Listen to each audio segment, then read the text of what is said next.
बिस्मिल्लाहिर्रहमानिर्रहीम। अस्सलाम वालेकुम नादरीन, आप यूट्यूब चैनल देख रहे हैं। मैं इमरान खान हूँ। नादरीन, सबसे पहले खैबर पख्तूनख्वा का जो अफसोसनाक वाक़या है उसके ऊपर तो अब बहुत सारी आर्टिफिशियल इंटेलिजेंस की वीडियोज़ और तस्वीर बनाई जा रही हैं और मेरे ख्याल में चीज़ों को अब सियासत की नज़र किया जा रहा है। ये एक इंतज़ामी मसला है, बड़ा अफसोसनाक मामला है। और खैबर पख्तूनख्वा की हुकूमत हो या वहाँ की स्वात की इंतज़ामिया हो, PDM में हो या NDM में हो, ये उनकी गफलत है, उनकी नाकामी है कि बार बार पाकिस्तान में सयाहों के साथ अफसोसनाक वाक़यात होते हैं, लेकिन ना तो उन वाक़यात को रोका जा सकता है और ना ही उन पे काबू पाने का कोई तरीक़ाकार है और ना ही सयाहों को रेस्क्यू करने का कोई प्रॉपर बंदोबस्त या इक्विपमेंट मौजूद है। ये साजो सामान कोई इतना महंगा नहीं होता। अब खबरें आ रही थी जनाब ड्रोन्स लाए जाएंगे, उनके ज़रिए से रेस्क्यू किया जाएगा। अच्छी बात है, कोई इतना महंगा ये भी फार्मूला नहीं है कि बहुत महंगे ड्रोन्स आते हैं। ये रेस्क्यू करने के लिए आप ले सकते हैं, ड्रोन्स भी ले सकते हैं।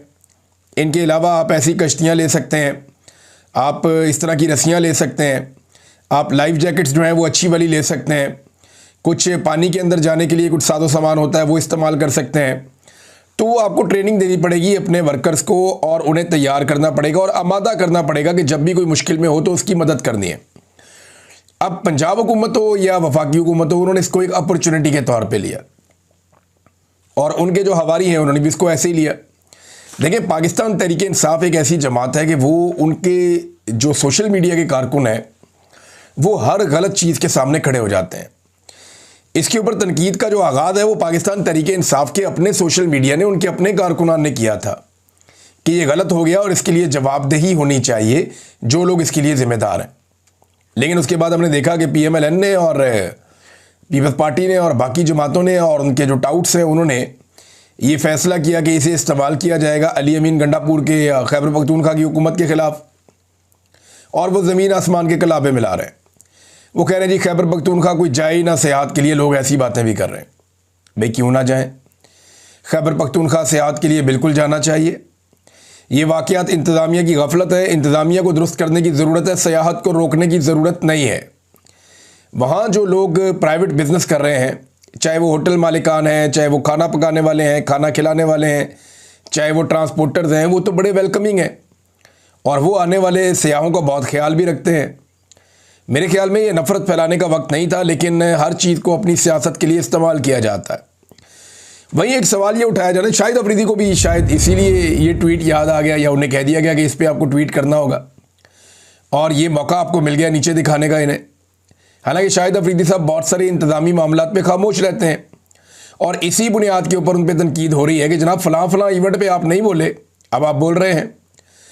मिसाल के तौर पे एक बड़ा इंसिडेंट है, उसको सामने लेकर आए लोग और वो ये बता रहे हैं कि ये तो चले एक हादसा था ना, कुदरती आफत थी और कुदरती आफत के नतीजे में ये सब हुआ जो नहीं होना चाहिए था।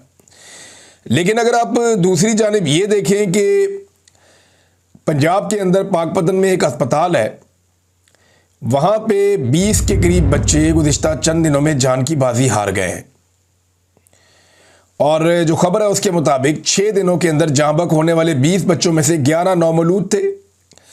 4 बच्चों की उम्र 1 दिन, 4 की उम्र जो है वो 5 माह और 1 बच्चे की उम्र जो है वो 5 साल थी। इब्तदाई इंक्वायरी में डॉक्टर और नर्सों को जो है क्लीन चिट दे दी गई, जनाब फारिग कर दें इनको।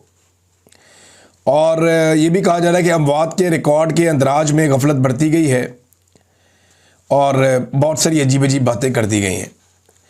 लेकिन जो रिपोर्ट है उसके ऊपर कोई ट्रस्ट नहीं कर रहा। ये डॉन के ऊपर जो है इसके बारे में आर्टिकल भी छपा हुआ है और 6 रोज़ में DHQ पाकपतन में 20 नौमौलूद जान की बाजी हार गए। अब ये तो अस्पताल में बच्चे फौत हो रहे हैं ना। जो वर्षा है उनका कहना है कि बच्चों की अमवात ऑक्सीजन सिलेंडर की कमी और डॉक्टर्स और पैरामेडिक्स की नाअहली के बायस हुई है। यहाँ पे कुदरती आफत आई है, उसके अंदर लोग शहीद हो गए हैं, जाँ बहक हो गए हैं, इंतहाई अफसोसनाक वाक़या है।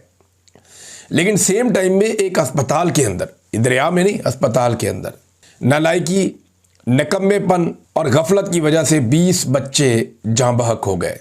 उनके बारे में ना मीडिया बात कर रहा है ना कोई और बात कर रहा है। अब सोशल मीडिया ने इस मामले को उठाया और सबको सांप सूंघ गया है, कोई इसके ऊपर बात ही नहीं करता। सलमान अकरम राजा साहब ने एक स्टेटमेंट दिया, वो मैं चाहता हूं पहले स्टेटमेंट आपके सामने रखूं। बड़ा अजीबोगरीबी स्टेटमेंट दे दिया उन्होंने ये जो वाकया हुआ है स्वात में, उन्होंने कहा जी खैबर पख्तूनख्वा हुकूमत को उन्होंने बरी ज़िम्मा करार दे दिया। सलमान अकरम राजा का कहना है कि फैमिली पिकनिक कर रही है, कुदरती आफत आ गई तो वहां हुकूमत क्या कर सकती है। उन्होंने कहा कि खैबर पख्तूनख्वा हुकूमत सुपरमैन तो नहीं है कि फौरन पहुंच जाए। बात तो ठीक है, लेकिन उनका वज़ीर आला तो 11 पहाड़ क्रॉस कर देता है और पता नहीं कितने ज़िले क्रॉस कर देता है और वो पहुंच जाता है असेंबली में। तो उसको हम ये तो नहीं कह रहे कि वो दरिया में पहुंच जाए, हम तो ये कह रहे हैं कि सिस्टम बनाओ भाई। हुकूमत ने कोई हर जगह अपने मिनिस्टर तो नहीं भेजने होते। सलमान अकरम राजा साहब ने बड़ी अजीब बात की है, उन्हें पता होना चाहिए कि गवर्नेंस क्या होती है। मैं बड़ा मोतरफ हूँ उनकी काबिलियत का, लेकिन यहाँ बहुत अजीब बात की उन्होंने कि हुकूमत कोई सुपरमैन है कि हर जगह पहुँच जाए। हुकूमत को कौन कह रहा है कि पहुँचे? हुकूमत का काम है कि हर चीज़ को ठीक करे। यहाँ पे जो हुकूमत मौजूद है पाकिस्तान तहरीक इंसाफ की, इससे पहले भी इन्हीं की हुकूमत थी। ये बार बार वाक़यात होते हैं दरियाओं के अंदर, बार बार सयाहों के साथ इस किस्म के वाक़यात होते हैं। क्यों यहाँ पे एक ऐसा सिस्टम नहीं लगाया जाता कि पानी या आफत आने में कई घंटे लगते हैं? एक दिन पहले से वार्निंग थी, फिर 1 से 1.5 घंटा लगा पानी सयाहों तक पहुँचने में। क्यों नहीं दरिया को या दरिया के पेट को खाली करवाया गया? क्यों वहाँ पे इंतज़ामिया हरकत में नहीं आई? सुपरमैन बनने की ज़रूरत नहीं है। पूरी दुनिया में क्या, जहाँ पे दुनिया में रेस्क्यू किया जाता है सयाहों को या आम शहरियों को, वहाँ पे उनकी हुकूमतें सुपरमैन होती हैं जो वो ये काम करती हैं। सही काम करने के लिए सुपरमैन की ज़रूरत नहीं होती। सही काम करने के लिए अपना काम करने की ज़रूरत होती है और तरजीहात को अवामी मफाद में रखने की ज़रूरत होती है। मैं कई दफ़ा बता चुका हूँ, फिर रिपीट करूँगा दोबारा से कि जनाब कौन से तरीके थे जिनको अडॉप्ट करके इन लोगों की जान बचाई जा सकती थी। तो सलमान अकरम राजा साहब क्लीन चिट नहीं दे सकते किसी को भी इस मामले में। ये हुकूमतों की जिम्मेदारी होती है कि वो पॉलिसीज़ बनाती हैं, उन पॉलिसीज़ के मुताबिक पैसा खर्च करती हैं और फिर ट्रेनिंग करवाती हैं और इदारों को मजबूत करती हैं ताकि वो लोगों की जान बचाने का काम करें। इसके बाद नाज़रीन एक और ख़बर बार बार आती है, बिलावल बड़े ज़ोर शोर से ये बात करते हैं, कुछ और लोग भी कह रहे हैं कि इंडिया ने अगर हमारा पानी रोका तो हम ये कर देंगे, हम वो कर देंगे। ये जो सैलाब जैसी सूरत हाल आई है ना, ये ऊपर क्लाउड ब्रस्ट हुआ है और कई पाकिस्तान के इलाकों में बारिशें ज़्यादा हो रही हैं, कैशमेंट एरियाज बने हैं जिसकी वजह से तुगयानी नहीं आ रही है नदी नालों में और पानी का फ्लो बढ़ गया है। अदरवाइज इंडिया ने पाकिस्तान का पानी जगह जगह रोक के बहुत ज़्यादा डेड लेवल पे पहुंचा दिया था चंद दिन पहले तक। धमकियां कभी बिलावल लगाता है, कभी धमकियां कोई और PMLN का बंदा लगा देता है, कभी कोई पीपल्स पार्टी का बंदा लगा देता है कि जनाब इंडिया हमारा पानी बंद करेगा तो हम इंडिया में घुस जाएंगे, हम जनाब डैम स्ट्रक्चर्स तोड़ देंगे, हम 6 के 6 दरियाओं का पानी ले लेंगे। तो कहानियां आप इनकी सुन लें, लेकिन इंडिया ने पानी रोका हुआ है। रिपोर्ट्स के मुताबिक भारत लगातार पाकिस्तान का पानी बार बार रोक रहा है।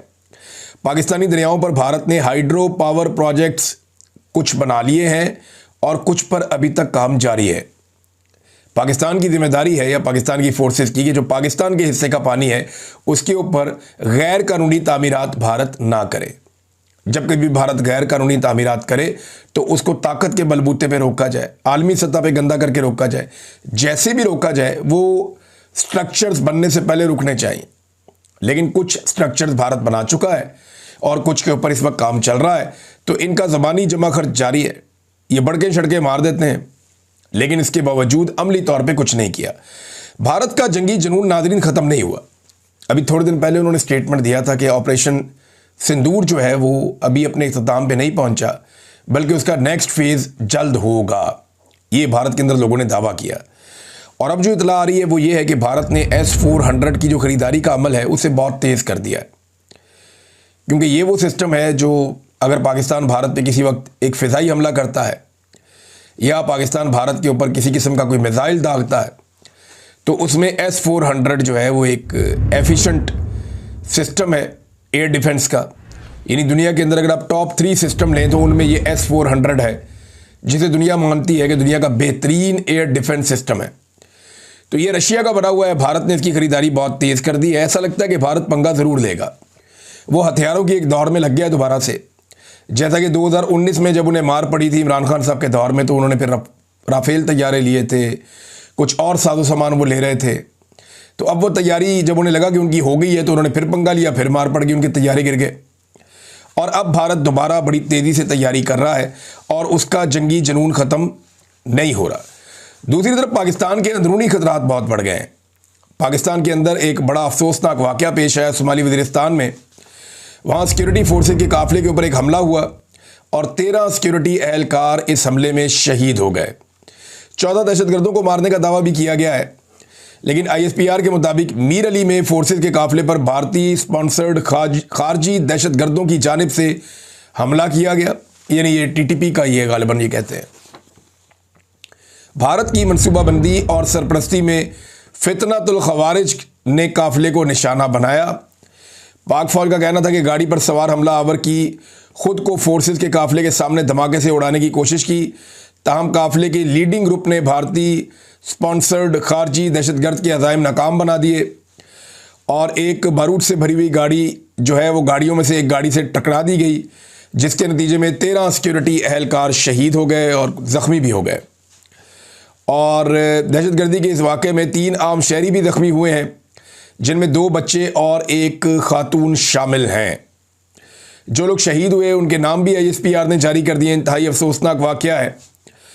और इससे कबल वज़ीर आला खैबर पख्तूनख्वा के दफ्तर से एक इब्तदाई बयान जारी किया गया था, जिसमें बताया गया था कि खुदकुश धमाके में 8 सिक्योरिटी एहलकार शहीद हुए हैं, लेकिन जब तफसीलात सामने आई तो ये 13 सिक्योरिटी एहलकार हैं, ये शहीद हो गए हैं। रियासत की तवज्जो इन चीज़ों की तरफ होनी चाहिए, रियासत को यहाँ फोकस करना चाहिए, लेकिन रियासत की तवज्जो है कि खैबर पख्तूनख्वा में हुकूमत कैसे बदली जाए, मखसूस नशिस्तें PDM की जमातों को दिलाकर 2 तिहाई अक्सरियत कैसे की जाए, आइन में ऐसी तरामीम कैसे की जाएँ जिससे पाकिस्तान की मिलिट्री एस्टेब्लिशमेंट के इख्तियारात और इक़्तिदार में इजाफा कर दिया जाए, मौजूदा जो जाली फार्म 47 के ऊपर हुकूमत मौजूद है उसको तूल कैसे दिया जाए और उसकी मुद्दत को पूरा करने की कैसे कोशिश की जाए, इमरान खान को अंदर रखने के नए हरबे और नए मुकदमात क्या हो सकते हैं, तहरीक इंसाफ के टुकड़े करने के तरीके क्या हैं, उनके बंदे कैसे उनकी पार्टी से छीने जाएं। ये सारी चीज़ों के ऊपर जब रियासत और रियासती इदारों की तवज्जो रहेगी तो फिर दहशतगर्दी जैसे संजीदा मामले से कौन लड़ेगा, ये एक बड़ा सवाल है हमारे सामने, जिसका जवाब फ़िलहाल किसी के पास नहीं है। नाज़रीन, जो चीनी वाला मामला है वो संगीन सूरत-ए-हाल इख्तियार करता चला जा रहा है। सोने पे सुहागा ये है जो मिफ्ता इस्माइल साहब ने इंकशाफ किया। वो ये कहते हैं कि हुकूमत ने चीनी दरामद करने की इजाज़त सिर्फ अपनी कंपनी को दी है, दूसरी कंपनियों को नहीं दी। अगर दूसरी कंपनियों को देते तो कुछ चीनी सस्ती हो सकती थी, मुकाबले में आ सकता था, लेकिन हुकूमत ने सोचा कि यहाँ पे भी बहती हुई गंगा में हाथ धो लें। अगर दूसरी कंपनियों को दरामद की इजाज़त मिलती तो चीनी निस्बतन सस्ती मिलती। ये मिफ्ता इस्माइल साहब ने कहा, यानी हर चीज़ में इनका खांचा है। पहले पाकिस्तान में पाकिस्तान की ज़रूरत के मुताबिक चीनी पैदा कर ली, उसके बाद पाकिस्तानियों को चीनी की ज़रूरत थी, चीनी वाफर थी, तो चीनी बहुत बड़ी मिकदार में पाकिस्तान से बाहर एक्सपोर्ट कर दी ताकि पाकिस्तान में किल्लत पैदा हो जाए। जब पाकिस्तान में किल्लत पैदा हुई तो कीमतें ऊपर ले गए, अवाम को लूटना शुरू कर दिया। पहले बाहर भेज के चीनी में पैसा कमा लिया, फिर अवाम को लूट के चीनी में पैसा कमा लिया। अब चीनी की शॉर्टेज हुई है तो चीनी को इंपोर्ट करेंगे, वो भी अपने लोगों के ज़रिए से, उसमें फिर पैसा कमाएंगे, फिर महंगी चीनी अवाम को बेचेंगे। तो ये चीनी माफिया हुकूमतों के अंदर हर वक्त मौजूद रहता है और ये धड़ दिहाड़ियाँ लगाता है। इनसे ज़्यादा पैसा कोई नहीं कमाता।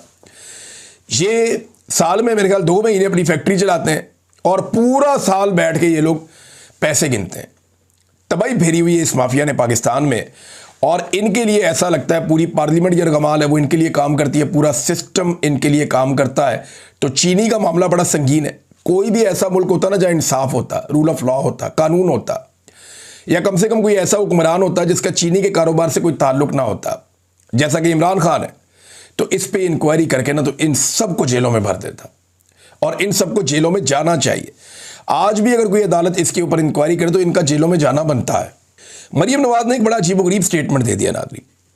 देखिए, मैं सियासी बात नहीं करना चाहती, लेकिन मैं पॉलिटिकल एनिमल हूँ। ये एक कहावत उठा के ले आई पुरानी, पॉलिटिकल एनिमल। वैसे सोशल एनिमल भी कहते हैं इंसान को, लेकिन यहाँ पे ये कोई फिट नहीं होता जुमला। बस एक चीज़ पता चल जी, उसको फिट करना है जनाब, मैंने ये भी बोलना है। तो पॉलिटिकल तो ये लोग हैं नहीं। पॉलिटिकल होते तो पॉलिटिक्स करने वालों का ये हाल करते हैं। जो बंदा अपनी पार्टी का झंडा उठाता है ये उसको अंदर कर देते हैं दहशतगर्दी का मुकदमा देकर। पॉलिटिकल अपने अपोनेंट्स को सबको जेलों के अंदर इन्होंने भरा हुआ है। ख़वातीन के ऊपर इन्होंने टॉर्चर किया है, जबर जुल्म और फस्तायत के साथ ये इक़्तिदार में आए। तो सियासी तो ये बिल्कुल नहीं है, ना इनकी सियासी सोच है, ना इनकी सियासी तरबियत है, ना ये सियासी नुक्ता नज़र रखते हैं। अब आ रहे एनिमल वाले वर्ड पे। उस पर गौर किया जा सकता है, क्योंकि जंगल का कानून तो पाकिस्तान में चल रहा है और जंगल के अंदर एनिमल का राज होता है। तो एनिमल वाली बात जो है उसमें थोड़ा वजन ऐसा लगता है कि दिखाई दे रहा है। नाज़रीन, एक और खबर है इंपॉर्टेंट, और वो ये है कि गज़ा के ऊपर क़यामत टूट पड़ी है गुज़िश्ता चंद दिनों से। जब से इसराइल और ईरान के बीच में जंगबंदी हुई है उस वक्त से लेकर अब तक गज़ा में ऐसा लगता है कि क़यामत टूट पड़ी है। रोज़ाना की बुनियाद पर 80 के करीब फ़लस्तीनियों को शहीद किया जा रहा है, जिनमें बच्चे हैं, मदद करने वाले वर्कर्स हैं, भूखे लोग हैं जो खाने की तलाश में मारे मारे फिरते हैं। उनके ऊपर बमबारी की जाती है, उनके ऊपर शेलिंग और फायरिंग की जाती है और निहत्ते फ़लस्तीनियों को बार बार शहीद किया जा रहा है, जबकि सैकड़ों को रोज़ाना की बुनियाद पर ज़ख्मी कर दिया जाता है। डोनाल्ड ट्रंप ने कहा, बाकी सब ने कहा कि ये जंगबंदी हो जाएगी, लेकिन क्या जंगबंदी से पहले इतने बड़े पैमाने पर नस्ल कुशी होगी? इस कत्लेआम को रुकना चाहिए। तमाम ममालिक के पास ये मौका है कि जो निहत्ते फ़लस्तीनियों का कत्लेआम हो रहा है, जो वहाँ पे मदद करने वाले वर्कर्स हैं उनका कत्लेआम हो रहा है, इसको रोकने के लिए अपना किरदार अदा करें। और इस खित्ते में देर पा अमन के लिए जो बेस्ट तरीका है वो यही है कि आप यहाँ पे फ़लस्तीन का मसला हमेशा के लिए हल करें, फ़लस्तीनियों को उनका हक दिलवाएं, ताकि ये खित्ता पुरअमन तरीके से लंबे अरसे तक रह सके। अब तक के लिए इतना ही। अपना ख्याल रखिएगा, अपने इस चैनल का भी। अल्लाह हाफ़िज़।